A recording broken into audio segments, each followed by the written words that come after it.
हाय, मैं रविंद्र सूर्यवंशी आइडिया से film making के सफर में आज भी आपके साथ जुड़ा हूं और आशा करता हूं कि आप सभी मेरे साथ जुड़े होंगे। पहले दिन 5 मिनट की एक्सरसाइज से शुरू किया था लिखने के लिए, अच्छा खासा टाइम और स्पीड बढ़ गया होगा। उसके बाद आपके पास जो आइडिया है उस आइडिया को किस तरीके से हमने थीम, लॉगलाइन, कैलिब्रेशन के सहारे किसी ट्रैक पे डालने की कोशिश की ताकि उसे एक रास्ता मिल जाए, और finalising the end in the beginning किया ताकि हमें पता चले कि मंजिल कहां तक है। उसके बाद हमने ऑब्स्टिकल्स और विलन देखे, उसके बाद हमने कैरेक्टर का जहां देखा, उस जहां में फिर हम कुछ और सपोर्टिंग कैरेक्टर से मिले जिनका सब प्लॉट बन गया। Then we saw inciting incident, और अब हम देख रहे हैं back story, what is at stake, दांव पर क्या लगा हुआ है। अब हम बात करेंगे फिल्म अर्थ की। पूजा इंदर मल्होत्रा इंदर मल्होत्रा की पत्नी है, और इसकी जो बैक स्टोरी है पूजा की, ये एक अनाथ आश्रम में पली बड़ी लड़की है, अनाथ है, अनाथ आश्रम में पली बड़ी लड़की है, इसलिए ये चाहती है कि जब इसका अपना पक्का खुद का मकान हो जाए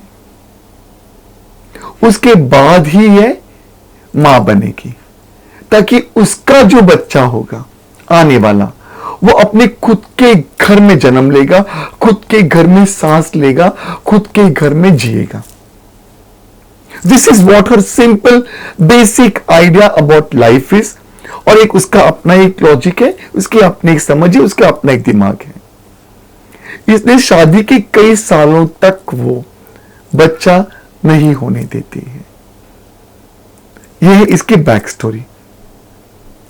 अब ये जो पूजा इंदर मल्होत्रा, जिसको उसका पति घर देता है खुद का, अब ये अपने बच्चे की, आने वाले बच्चे की तैयारी में लगी है, और उसे पता चलता है कि उसके पति का कविता सन्याल नाम के किसी एक एक्ट्रेस से, एक मॉडल से अफेयर है, और वो पूजा इंदर मल्होत्रा को छोड़ना चाहता है, डिवोर्स देना चाहता है,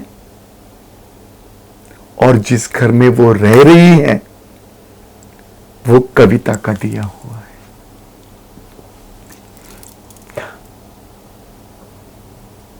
सच अ टेरिफिक बैक स्टोरी है ये कितना एक इंसान को, एक स्वाभिमानी इंसान को, एक इंसान जो अपना कुछ एक सोच के समझ के अपनी जिंदगी को जो जी रहा है, उसको जड़ से हिला दिया। तो inciting incident is like telling about his affair, लेकिन इसके पहले देखो इस बंदी की back story, such a terrific back story है कि वो क्या करे।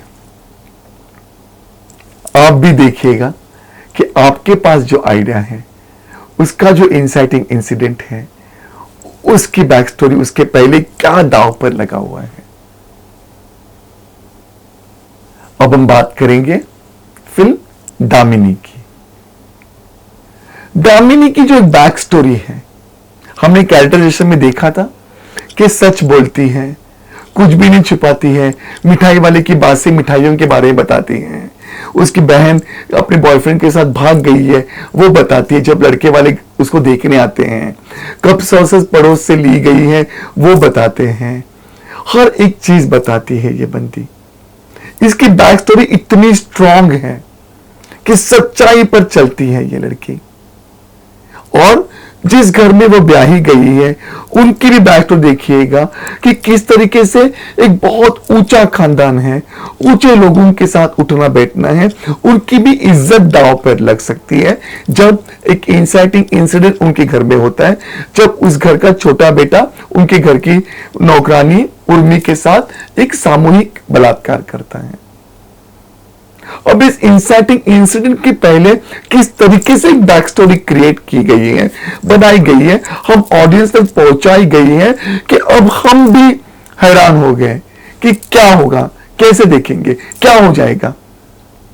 अब समझने में क्या करने की कोशिश कर रहा हूं कि किस तरीके से जब आप एक कैरेक्टर लिखते हो या एक कहानी लिखते हो तो किस तरीके से जब उसका इंसाइटिंग इंसिडेंट आता है, चुप चौंका देता, जो मैंने लास्ट टाइम बताया भी था कि ऑडियंस हैरान हो जाते, ओ माय गॉड ये क्या था, ओ तो ये कहानी, ओ अब शुरू हो गई फिल्म।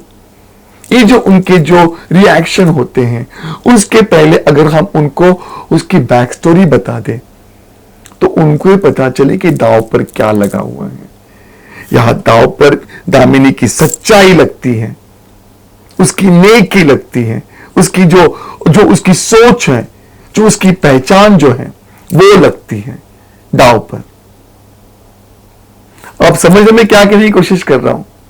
आप भी अपने आइडिया को ऐसे ही देखिएगा कि किस तरीके से उसकी बैक स्टोरी क्रिएट की जाती है। और अगर कुछ समझ में नहीं आ रहा है तो प्लीज मुझे लिख के भेजिएगा कमेंट सेक्शन में, मैं जवाब देने की पूरी कोशिश करूंगा। अब बात करेंगे फिल्म नमकीन की। जुगनी एक कैरेक्टर है जिसकी 3 जवान बेटियां हैं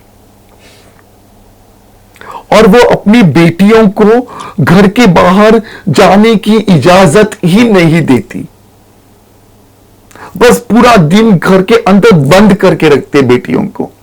छोटी थोड़ी यहां वहां चली जाती है मार्केट या कहीं, लेकिन वो जवान जो बेटियां हैं, उसकी जो बड़ी 2 बेटियां, उनको हमेशा पकड़ के रखती हैं। कहीं से भी किसी तमाशे की साउंड, वो लाउड स्पीकर पे कोई आवाज अनाउंसमेंट होता है, ये जहां पर भी जाए भाग कर आती है, लड़कियों को पहले घर के अंदर लेती है और दरवाजा बंद करती है। क्योंकि जुगनी खुद, उसकी जो बैक स्टोरी थी, वो खुद एक डांसर थी और उसकी जो नाटक कंपनी थी, उसकी जो डांस का जो ऑर्केस्ट्रा था, उसमें उसने एक तबलजी के साथ शादी कर ली और फिर बस वो नशा करता रहा और फिर आज, और उसके साथ उसने शादी कर ली और उसके बाद वो नशा करता रहा। इसको 3 बेटियां हो गई और इसको, वो अपनी तीनों बेटियों को लेके भाग गई वहां से। और अब जब बेटियां जवान हो रही है और जवान हो गई है तो जुगनी को कांस्टेंट ये डर है कि उनका बाप उनको कहीं ले न जाए नौटंकी में नाचने के लिए।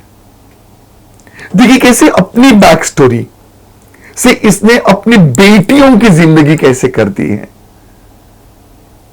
कि बेटियां बाहर ही नहीं निकलती घर के। Isn't it a very difficult character? और इसकी बैक स्टोरी अपने घाव को लेके और अपनी जो जिंदगी जी हुई है उसी के नजरिए से ये अपनी बेटी की जिंदगियां देखती है और इसीलिए डर के मारे उनको घर के अंदर ही बंद करके रखा है। ये ले आती है जहां पर भी लड़कियां हैं, पकड़ पकड़ के ले आती है जब वो तमाशे का, वो जो नौटंकी का और साउंड सुनती है। तो आप भी देखिए आपके पास जो आइडिया है उस आइडिया से आप किस तरीके से एक बैक स्टोरी क्रिएट करें, इतनी सारी चीजें उस कैरेक्टर को दे कि जब वो इंसाइटिंग इंसिडेंट उनकी लाइफ में आए तब हमको पता चले कि दांव पर क्या लगा हुआ है। हल्की फुल्की चीजें ना दे उनको, गहरी चीजें दे कि लगे कि भाई ये चीजें दांव पे लग सकती है।